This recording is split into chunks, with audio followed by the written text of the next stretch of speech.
ನ್ಯಾಯವಾಗಿ ಆಡೋದೇ ಇಲ್ಲ ಅಮ್ಮ. ನೀನ್ ಯೂಸ್ ಮಾಡೋ ವರ್ಡ್ಸ್ ನ ಸರಿಯಾಗಿ ಯೂಸ್ ಹೋಗಮ್ಮ ಸುಮ್ಮನೆ. ನಿಮ್ಮ ಅಮ್ಮನ ಕೇಳು. ಕಾವ್ಯ ಹೇಳ್ತಿರೋದು ಎಷ್ಟು ಕೆಟ್ಟ ಬುದ್ಧಿ ಇದೆ ಆ ಅಮ್ಮಂಗೆ. ಅಶ್ವಿನಿಯವರು ಗೇಮನ್ನ ಯಾವತ್ತೂ ನ್ಯಾಯವಾಗಿ ಆಡೋದೇ ಇಲ್ಲ. ಅದೇನ ಅಂತಾರಲ್ಲ, ನೀವಂತೂ ಯಾವತ್ತಿದ್ರು ಚೇಂಜ್ ಆಗೋ ವ್ಯಕ್ತಿನೇ ಅಲ್ಲ. ಅದೇನು ಹೇಳ್ತಾರಲ್ಲ, ನಾಯಿ ಬಾಲ ಯಾವತ್ತಿದ್ರು ಡೊಂಕಿ ಅಂತ. ಆಗ ಅಶ್ವಿನಿಯವರು, ಕಾವ್ಯ ನೀನು ಯೂಸ್ ಮಾಡೋ ಪದಗಳನ್ನು ಸರಿಯಾಗಿ ಯೂಸ್ ಮಾಡು, ಹೋಗಮ್ಮ ಅಂತ ಯಾರಿಗೆ ಹೇಳ್ತೀಯ? ನಿಮ್ಮ ಅಮ್ಮನಿಗೋಗಿ ಹೇಳಿಕೆ ಹೋಗಮ್ಮ ಅಂತೇಳಿ ಆ ಇಬ್ಬರು ಮಧ್ಯೆ ಸಣ್ಣ ಮಾತಿನ ಜಗಳ ಶುರುವಾಗುತ್ತೆ. ಪ್ರೋಮೋದ ಕಮೆಂಟ್ಗಳನ್ನು ನೋಡಿ ಆಲ್ಮೋಸ್ಟ್ ಎಲ್ಲ ಕಮೆಂಟ್ಗಳು ಕಾವ್ಯನ ವಿರುದ್ಧನೇ ಇವೆ.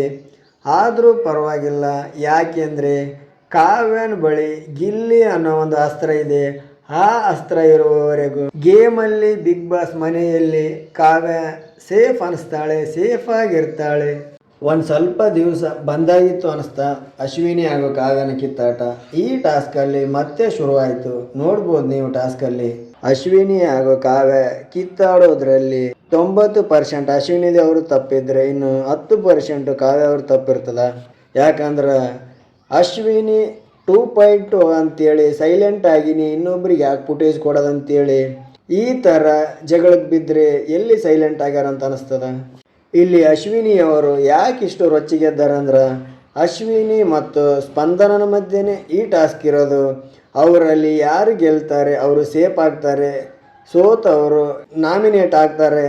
ಅಶ್ವಿನಿ ಹಾಗೂ ಕಾವ್ಯನ ಮಧ್ಯೆ ಜಗಳ ಹೆಂಗಾಗ್ತಿದೆ ಅಂದರೆ ಅಶ್ವಿನಿ ಅವರಿಗೆ ಗೆಲ್ಲೇಬೇಕು, ಗೆದ್ದರೆ ಮಾತ್ರ ಸೇಫ್ ಆಗ್ತಾರೆ. ಆದರೆ ಕಾವ್ಯಗೆ ಅದು ಅನ್ವಯಿಸಲ್ಲ. ಯಾಕೆ ಅಂದರೆ ಆಲ್ರೆಡಿ ಕಾವ್ಯ ತನು ಕೊಟ್ಟಿರೋ ಗೇಮನ್ನು ಗೆದ್ದು ಸೇಫ್ ಆಗಿದ್ದಾಳೆ.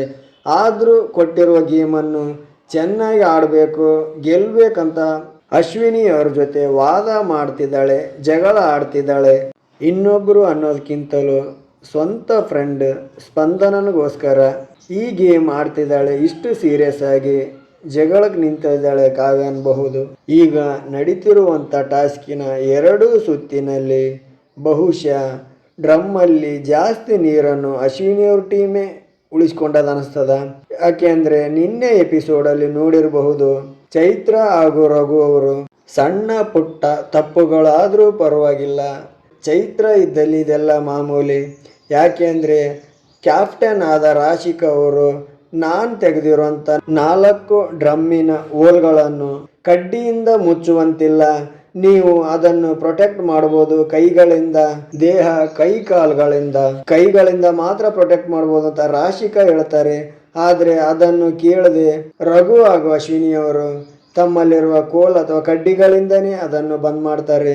ಇಲ್ಲಿ ಕ್ಯಾಪ್ಟನ್ ರಾಶಿಕಾ ಅವರು ಜಾಸ್ತಿಯಾಗಿ ಸ್ಪಂದನ ಹಾಗೂ ರಜತ್ನ ಡ್ರಮ್ಮನ್ನು ನೋಡ್ತಾ ಇದ್ದಾರೆ. ಇಲ್ಲಿ ಚೈತ್ರ ಹಾಗೂ ರಘು ಅವರ ಕಡೆ ಜಾಸ್ತಿ ನೋಡ್ತಾನೇ ಇಲ್ಲ. ಮತ್ತು ರಾಶಿಕಾ 4 ಡ್ರಮ್ಮಿನ ಹೋಲ್ಗಳನ್ನು ಯಾವ್ಯಾವ ತೆಗಿಬೇಕು ಅಂತೇಳಿ ಅಲ್ಲಿ ನಾವು 1 2 3 ಎಣಿಸ್ತೀನಿ, ಆಗ ಎಟ್ಟೆ ಟೈಮಲ್ಲಿ ನೀವು ತೆಗೀರಿ ಅಂತ ಹೇಳಿದಾಗ ಚೈತ್ರ ಅವರು 1 ತೆಗೆದು 1 ಹಾಗೇ ಬಿಡ್ತಾಳೆ. ಆ ನಂತರ ಅವರು ಸ್ವಲ್ಪ ಹೇಳಿದ ಮೇಲೆ ತೆಗಿತಾಳೆ. ಇದು ಸಹ ಅನ್ಫೇರ್ ಅನಿಸ್ತದ. ಚೈತ್ರ ಇದ್ದಲ್ಲಿ ಇದೆಲ್ಲ ಮಾಮೂಲಿ.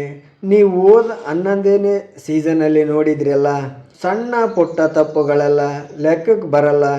ಚೈತ್ರ ಗೇಮಲ್ಲಿದ್ದರೆ, ಚೈತ್ರ ಉಸ್ತುವಾರಿ ಆದರೂ ಸರಿ, ಗೇಮಲ್ಲಿದ್ದರೂ ಸರಿ, ತನಗೆ ಬೇಕಾದವ್ರನ್ನ ಅಥವಾ ತನ್ನ ಟೀಮನ್ನು ಗೆಲ್ಲಿಸೋದೊಂದೇ ಉದ್ದೇಶವಿದ್ದಂಗೆ ಕಾಣಿಸ್ತದೆ.